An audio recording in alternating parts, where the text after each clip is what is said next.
Hey, how's it going everybody? It's me, Scott. Welcome to another video here on OneLastHand. This is unboxing Ofrenda.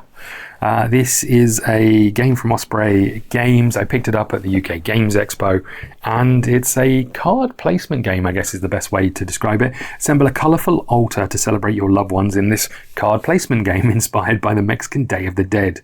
The Dia de los Muertos, I'm so sorry, is almost upon us. It's time to prepare the Ofrenda, a bright, inviting altar to remember those who have passed away. Gather the portraits of your family members and place candles and marigolds to guide their spirits and make offerings of the things they loved in life. Ofrenda is a competitive card placement game for 1 to 4 players in which you must draft and carefully arrange the portraits of your late relatives on your player board. Fulfill their wishes, making sure to seat them next to their dearest cousin or far from the food they like the least. As your altar starts to fill up, however, it might become difficult to keep everybody happy. 4 players, 80 playing cards, 30 wooden pieces, 40 tokens, 60-minute playtime, and you can play it solo, and I'm looking forward to getting it to the table on film for you all. Right, let's get into it. Oh, this is a tight one. Hold on. Ugh. This is a real tight one. Hold on. There we go. Whew. Oh, look at the colourful inside of the box. Okay, here are the rules. What have we got here? We have somewhat light rules. Love that. Love that. We got setup pages, player turns, examples, place or discard 1 portrait. Got example B, then we've got scoring, and then we've got the solo mode, common goals variant, and then we've got a reference on the back. Okay, then we've got our player boards and tokens, so you can see yellow player here and various tokens on the back here, as you can see, with candles and stuff on the front. What are these? This is the where you're. Oh, these are the player boards. Interesting. Oh, so this is where you're drafting from, this piece here, and these are the player boards. So you can put your cards in here with your candles beside them and up the top here, I think.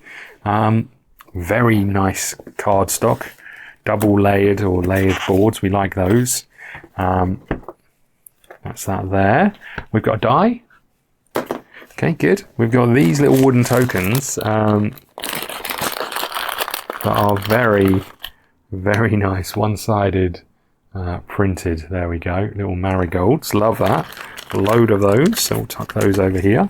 We've got a little bag here, nice blue bag. I'm guessing we're going to be putting things in. I don't know what. We've got another bag here, a yellow one. Don't know what goes in that one either, but a little bit disappointed that one's really clear, and then this one's been folded and squashed into a gap. We've got some scoring charts, double-sided, and then we've got some cards. Let's have a little look, shall we? We have this fella who likes to drink, I think, and likes the way this works, as far as I'm aware. That's what they like to be seated next to, I think. So green family members, for example. And I suspect if we go some, we'll find some of those in here somewhere. There we go. And this one doesn't like to be sat next to pink or blue, whereas this one doesn't like various items.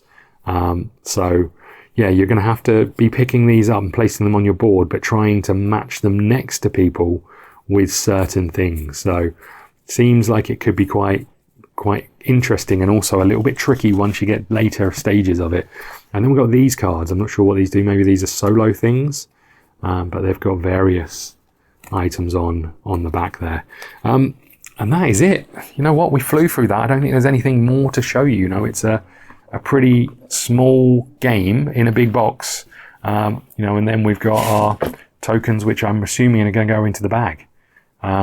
With these things on the back. So I'm guessing we're going to draw them out, and then this is what you're going to be doing your drafting on, because there's various icons on the back of these. But I'm really looking forward to getting this to the table. It looks fantastic in terms of the art, in terms of the colours, in terms of everything else. It really does look fantastic. I think once you put these guys on the Ofrenda over here, once you get them into a place with a candle, you flip them over. So they become sort of set in that location, and you score them. Whereas in this case, you don't score them.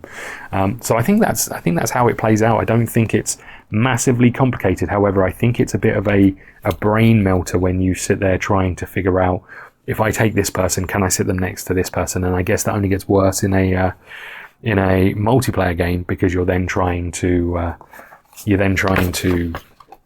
make sure someone else doesn't take the bits that you had planned for. This is Ofrenda from Osprey Games. Again, I picked this up. Let me know if you're planning on getting this, if you have already got it, if you've played it, if you picked it up at the expo. Let me know your thoughts, and if you want to see it. And thank you so much. Leave me a like, hit the subscribe button. I'd love for you to check out the Patreon as well. There's loads of unique content on there, and also some content that's just free for everybody, so it's always worth checking it out anyway. And that's where we put the monthly blogs free for everybody to read, so if you want to go and check those out, they're on there. Thank you so much. I will see you again soon.